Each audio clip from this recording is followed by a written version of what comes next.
আসসালামু আলাইকুম। আশা করি যে যেখানে আছেন ভালো আছেন, সুস্থ আছেন। আমি আল্লাহর রহমতে ভালো আছি। আমি আজকের ব্লগটা শুরু করলাম সকাল 6:30 বেজে গিয়েছে। তো এই তো চা বানিয়ে নিচ্ছি। সকালে উঠে চা বানিয়ে আমরা সবাই খেয়ে নিয়েছি। খেয়ে নিয়ে একটু দেরি হয়ে গেছে, আজকে বাইরেও একটু যেতে পারি নাই। আমার বুড়িটা আজকে অনেক জ্বালিয়েছে, সকালে রাত্রেও ঘুমাই নাই, কি জন্য কি হয়েছিল আল্লাহ জানে। এই তো চাটা খাওয়ার পরে আমি ভাত ধুয়ে দিয়েছি। চাল ধুয়ে নিয়ে এসে ভাত ধুয়ে দিলাম, যেহেতু যে আমার মেয়েটা সকালে যে ডিম পাউরুটি এসব খেয়ে স্কুলে চলে গিয়েছে, তো টিফিন দিতে হবে তাড়াহুড়া করে, এর জন্যে আমি ভাত ধুয়ে দিলাম। রুটি বানাবো অবশ্য আজকে সকালের নাস্তায় আলু ভাজি, ডিম ভাজি আর হচ্ছে রুটি। তো ভাতও দিতে হলো একসাথেই, কারণ ও টিফিন দিতে হবে এর জন্য। তো আমি এক পাশে চুলায় ভাত দিয়ে আর এক পাশে আটা রেডি করে নিচ্ছি রুটির জন্যে। তো আপনারা ভালো আছেন, সবাই সুস্থ আছেন, আমার পাশে থাকবেন, দোয়া করবেন যেন আমি সামনের দিকে এগিয়ে যেতে পারি। আর যারা আমার ভিডিওতে সাবস্ক্রাইব করেছেন, লাইক কমেন্ট শেয়ার করেছেন, তাদেরকে অসংখ্য ধন্যবাদ। আর যারা এখনও দেখেননি অথবা নতুন জয়েন্ট হয়েছেন, তাদেরকেও অসংখ্য ধন্যবাদ। তো আমি এই সকালে দেরি হয়ে গেছে, বাইরে হাঁটতেও যেতে পারিনি, আপনাদের সাথে শেয়ারও করতে পারিনি এর জন্য। তো এই তো আটার খামিরটা রেডি করা হয়ে গেছে, আমি নিচে নামিয়ে রেখে আমার বুড়িটা যেহেতু আজ সকালে উঠে গিয়েছে, তো নুডলস দিয়ে দিয়েছি চুলায়, যে নুডলস রান্না করে দিয়ে ওর নানু আছে, তো ওর আব্বু খাওয়াতে পারে, যদি অবশ্য খাওয়াতে পারেনি, আমারই রান্না করে ফেলে রেখে আবার যা খাওয়ায় আসতে হয়েছে। তো এই তো ভাতও হয়ে গিয়েছে, দেখতে ভাতে যে প্রেশার কুকারে শীষ দিচ্ছে। তো আমার মেয়েটার জন্য কি হয়েছে, সারা রাত্রেও ঘুমাই নাই, আবার সকালেও খেতে চাই নাই, অনেক ক্ষণ ধরে খাওয়ানো লাগছে অতটুকু নুডলস। এই তো রান্না তো শুরু করে দিলাম, দেখতে থাকুন, আমার সাথে থাকুন, আশা করি পুরো ভিডিওটা দেখবেন, আমার সাথে থাকবেন। তো আমি নুডলস রান্না হতে হতে ভাত হয়ে যাচ্ছে, তাই ফাঁকে নুডলস চুলাই দিয়ে আমি যেহেতু আলু ভাজি করব রুটির সাথে, আজকে আলু ভাজিটা রেডি করে নিয়েছি। আর এদিকে পেঁয়াজ কাটা হয়নি এখনও, তা ভাবলাম দুধ দিয়ে দিই চুলায়, দুধও যেহেতু দিয়ে গিয়েছে, রুজান দুধ উনি দিয়ে গেল, তা ভাবলাম দিয়ে দেই। তা দুধ জাল দেওয়া হয়ে গিয়েছে, আমি আলু ভাজিটাও রেডি হয়ে গেছে, পেঁয়াজ মরিচ কাটা শেষ, তা ভাবলাম এখন আলু ভাজি দিয়ে দেই। আলু ভাজি কড়াইতে তেল দিয়ে ঝরঝরা করে আলু ভাজি করতে কেমন লাগে জানেন অবশ্য সবাই, আলু ভাজি সবাই পারে, তারপর আমি যেভাবে করি সেভাবে শেয়ার করলাম আর কি। তা দুধটা আমি ওই চুলায় দিয়ে পাশে কড়াইতে তেল দিয়ে তারপরে হচ্ছে শুকনা মরিচ দিয়ে দিয়েছি 2টা ছিঁড়ে। আর এখন দিয়ে দিচ্ছি হচ্ছে পেঁয়াজ কাঁচা পেঁয়াজ দিয়ে হালকা বাদামি কালার হলে আলু দিয়ে দেব, আলু দিয়ে দিতে হবে আর কি। তো আলু ভাজি আপনারা সবাই পারেন, তারপরও নতুন যারা জানি আমারটা দেখলে যদি একটু উপকার হয়, উপকৃত হন, এর জন্যই দেখানো লাইফ স্টাইল ডেলি ব্লগ। আমি তো বাইরে চাকরিও করি না, যা কাজকর্ম করি সারাদিন টুকিটাকি শেয়ার করি আর কি, সব অবশ্য শেয়ার করা হয় না। তাই তো পেঁয়াজ বাদামি কালার হওয়ার পরে আমি আলু দিয়ে দিচ্ছি, আলু দিয়ে হলুদ দিয়ে দেব আর কাঁচামরিচ দিয়ে লবণ একটু পরে দেব। লবণ প্রথমে যদি দেওয়া যায় তাহলে পানি ছেড়ে, আলুর থেকে পানি ছেড়ে আলুর ভাজিটা আর কি নরম গোটা গোটা হয়ে যায়, এর জন্যে একটু পরে লবণ দেওয়াই ভালো। এটা একটা টিপস, আমি আমার টিপস বলে দিলাম আর কি, কে কেমন করে রান্না করেন জানি না, আমার মনে হয় আমি রান্না করতে করতে এইভাবে করলে ঝরঝরা হয় আলু, এর জন্যই বলা। সঠিকও হতে পারে আবার নাও হতে পারে, আমার ক্ষেত্রে সঠিক হয়েছে বলে আপনাদের সাথে শেয়ার করলাম। তাই তো এখন লবণ দিয়ে দিচ্ছি আমি, এই যে ঢাকনাতে দিয়ে কিছুক্ষণ ঢেকে দেওয়ার পরে যখন আলু একটু নরম নরম হয়ে আসছে তারপরে এসে লবণ দিয়ে দিয়েছি। তা এখন আর পানি ওঠে না, এই পর্যায়ে লবণ দিলে আর কি পানি ওঠে না। তো এই তো বেশিক্ষণ লাগবে না আলু ভাজি করতে, লবণ দেওয়ার পরে তাড়াতাড়ি নরম হয়ে লাল লাল হয়ে গেলে নামিয়ে ফেলতে হবে। তো আলু ভাজির পাশে দিয়ে আমি দুধ জাল দেওয়া হয়ে গেছে, তা ভাবলাম কোল্ড কফির দুধটা রেডি করে রাখি। তো এই যে কোল্ড কফির দুধ চুলায় দিয়ে দিয়েছি, কোল্ড কফির দুধ চুলায় দিতে দিতে আলু ভাজি শেষ হয়ে গেছে। তো এই যে আলু ভাজিটা বেড়ে নিচ্ছি।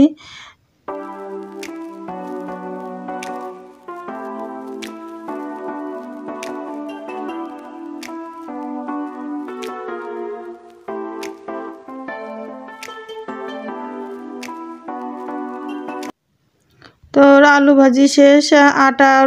আলু ভাজি হতে হতে আমি আটা রেডি করে নিয়েছি রুটির জন্য। তো আমি আজকে পরশু দিন গোশ রান্না করেছিলাম, সেটার একটু গোশ আছে। তা আমার মেয়েরা বলতেছে, মা গোশ খাওয়া হয়েছে 2-3 দিন, তো আজকে ডাউল রান্না করো। পরে হচ্ছে ডাউল রান্না করার জন্য আমি ভাবলাম রুটি বেলতে বেলতে এই ডাউল দিয়ে দিই চুলায়। তা ডাউলের যে পানি দিয়ে দিছি দেখতে পেলেন। তারপরে হচ্ছে ডাউল, পেঁয়াজ, রসুন, মরিচ টরিচ যা লাগে সেটা দিয়ে আমি সিদ্ধ বসে দিয়ে নিচে ফ্যানের নিচে কাছে বসে আমি রুটি বেলে নিচ্ছি। একটু পরে অবশ্য কারেন্ট চলে গিয়েছিল, তারপরেও বলা যেহেতু শুরু করে দিয়েছি। আমি গরমের জন্য নিচে এভাবে আগে রুটি বলে পরে সেঁকে নেই, নাহলে দাঁড়িয়ে রুটি বলে সেঁকতে গেলে অনেক গরম লাগে। তা রুটিগুলো বেলে নিচ্ছি। রুটি বলা হয়ে গেলে আমি রুটিগুলো সেঁকে নেব। চুলায় অবশ্য ডাল সিদ্ধ আছে, ডাল সিদ্ধ করে দেখে আবার মিস্ত্রি আসছে ওয়াশিং মেশিনটা সেট করার জন্য। তো এখানেও অনেক কিছু আগায় জোগায় দিতে হচ্ছে ওর আব্বুর কাছে, এটা চাচ্ছে আর কি। আর এই যে মিস্ত্রিকে নাস্তা দিলাম। ঝামেলা টুকিটাকি ঘরের ভিতর, আবার ওই ঘরে যাওয়া যাচ্ছে না, মিস্ত্রি কাজকর্ম করতেছে ঘরের ভিতর, যেহেতু ওটা সেট করতেছে এই পাশে আমাদের এই ঘরে। তা রুটিগুলো সেঁকে নিচ্ছি। আর ওই পাশে ডাউল পানি দিয়ে ফুটিয়ে নিলে হয়ে যাবে। আমার বুড়িটা এখনও ওঠে নাই, আবার ঘুমিয়ে পড়েছিল সকালে উঠে। তো নুডলস এখনও খাওয়ানো হয় নাই। তো ভাবলাম তাড়াতাড়ি যদি উঠার আগে রান্নাটা কমপ্লিট করে থালাবাটিগুলো ধুয়ে নিতে পারি, এই জন্য অনেক তাড়াহুড়া করতেছি। আর মাঝে মাঝে আপনাদের সাথে আমার কাজকর্ম শেয়ার করার চেষ্টাও করতেছি, যাতে সব কিছুই শেয়ার করা যায়। রান্নার সময় কাজকর্ম, বাচ্চা, অনেক কিছু মাথায় থাকে, তারপরেও আপনাদের কথা চিন্তা করি যে কোনটা শেয়ার করব। তো এই যে রান্না কমপ্লিট হয় নাই, এর ভিতরে তিনি উঠে গেছেন। উঠে এই যে নানুর সাথে দুষ্টামি করতেছে, এই যে উঠবেও না আবার ঘুমাবেও না, দুষ্টামি করতেছে। তা আমি বললাম যে একটু খেলে মুখ হাত ধুয়ে, ওরা বড় আপুকে বললাম ধুয়ে দাও, আমি রান্নাটা কমপ্লিট করে যদি আসতে পারি তারপরে সে খাওয়াই দেবো। ঘুম থেকে উঠে সাথে সাথে আবার খেতেও চায় না, ঘুমের রেশ না গেলে। তো এর জন্যেই আমি বললাম যে ওইদিকের আমি কাজকর্ম ততক্ষণ শেষ করে আসি। তখন নানুর সাথে যে খেলা করতেছে, আর এই যে চোখ বন্ধ করতেছে, কি করতেছে, সারাক্ষণ দুষ্টামি করে। যাদের ছোট বাচ্চা আছে ঘরে জানেন, অবশ্যই বলার কিছু নাই। সব বাচ্চারাই এখন বেশি পাকনা, বেশি বোঝে, বোঝানো যায় না কোনো কিছু দিয়েই। তো আমি বড় একটু থামাই রাখিয়ে বলে ভাবলাম যে ডাউল ফুটে গিয়েছে, তো ডাউল তেলে দিয়ে এসে আমি তারপরে ওর খাইয়ে দেবো। তাই তো ডাউলের পানি দিয়ে চুলাই দিয়ে আমি ডাউল যে ফোড়ন দেবো ভাজনা আর কি আমরা বলি, সেটা কেটে রেডি করে নিলাম। তো ভাবলাম ওর আব্বু এখনও খেতে যায় নাই মেয়েরা, তা ডিম ভাজি করে তারপরে হচ্ছে ডাউল তেলে দেবো। তা রুটির সাথে ডিম ভাজি খাওয়ার জন্য ডিম ভাজি করতেছি। এই তো ডিম ভাজি করে নিচ্ছি। সকালে সবারই এরকম কাজকর্ম তাড়াহুড়া থাকে, সকালের সময়টা অনেক ব্যস্ত। তারপরে আছে সারাদিন কাজ থাকলেও এতটা তাড়াহুড়া ব্যস্ত থাকে না। যাদের বাচ্চা আছে স্কুলে যাওয়া, খাওয়া, মানে ভাইয়ারা কাজে বের হওয়া, সবারই হাজবেন্ড, এইগুলা নিয়ে অনেক ব্যস্ত থাকা আর কি। তাই ডিম ভাজি করে আমার মেয়ের কাছে দিয়ে দিলাম যে তোমরা খেয়ে নাও, আমি ডাউলে ফোড়ন দিয়ে আসতেছি। তা ডাউল ওই পাশে বলক এসে গিয়েছে, আর এই পাশে আমি হচ্ছে পেঁয়াজ আর রসুন তেলে ভেজে নিচ্ছি। তেলে ভেজে নিয়ে ভাজা হয়ে গেলে পরে হচ্ছে ওই পাশে ডাউলের ভিতর দিয়ে দেব।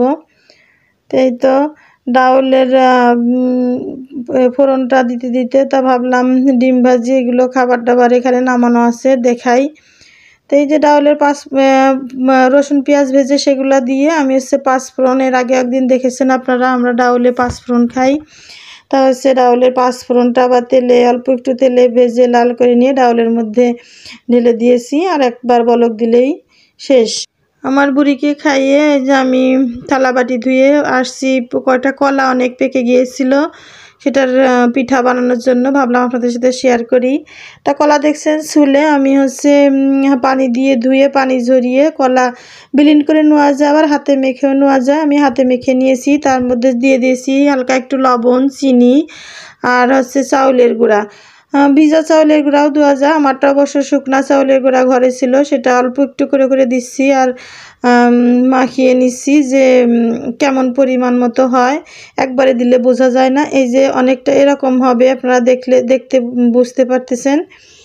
তো এই তো মাখানো শেষ হয়ে গেলে আর কিছু দেওয়া লাগবে না, কলা, চাউলের গুঁড়া, চিনি আর হচ্ছে লবণ, আর কিচ্ছু দেওয়া লাগে না, ঝটপট পিঠা হয়ে যায়।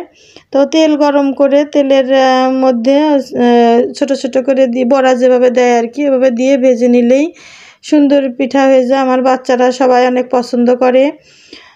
তো সবাইকে দিলাম, আমার শাশুড়ি, আমার জার, বাচ্চাদেরকে সবার দিলাম, দিয়ে সবাই অনেক মজা করে খেয়েছে। এটা হচ্ছে মদনা কলা আমরা বলি, আপনারা কি বলেন জানি না। সবরি কলা না, কিন্তু মদনা কলা আছে না একটা এরকম, ওই যে সবরি কলার মতোই সাদা সাদা কালারের হয় ওইটা পেকে গিয়েছিল, তা হচ্ছে বেশি পেকে গিয়েছিল এর জন্যে। বেশি পাকা কলা দিয়েই অবশ্য বড়া বানাতে হয়, না হলে মিহি হয় না, সে মানে মাখালে। এই তো লাল লাল করে ভেজে নিলেই সুন্দর তালের পিঠার মতো অনেক মজা লাগে পিঠা। কলার সেন্টে চিনিও অনেক কম লাগে, চাউলের গুঁড়াও কম লাগে। তো এই তো আমি সবগুলো ভেজে নেব। তা ভাবলাম খাওয়ানো শেষ বা থালা বাটি ধোয়া কমপ্লিট, তো ওদিক মিস্ত্রি কাজ করছে, ওই ঘরে যেহেতু যেতে পারছি না, তো পিঠাগুলো এখনই বানিয়ে নেই, বিকালে বানাতে চেয়েছিলাম আর কি। তো পিঠাগুলো বানিয়ে আমার বাবুকে আর অল্প একটু ভাত খাইয়ে দিয়েছি। পিঠা বানাতে অনেক দেরি লেগেছিলো, মিডিয়াম আছে আস্তে আস্তে ভাজতে হয়, নাহলে ভিতরে কাঁচা থেকে যায়। তো ওকে এসে অল্প একটু ভাত খেয়েছিল, যদি সকালের খাবার দেরি হয়ে গেছে খাওয়ানো, অল্প একটু ভাত খেলো আর গোসল করিয়ে এই যে ঘুম পাড়িয়ে দিয়েছি। তো আমি হচ্ছে এখন গোসল করে নেব, যা পারলাম আপনাদের সাথে শেয়ার করলাম সারাদিনের। তো মিস্ত্রিও চলে গিয়েছে। ভালো থাকবেন, সুস্থ থাকবেন, আল্লাহ হাফেজ।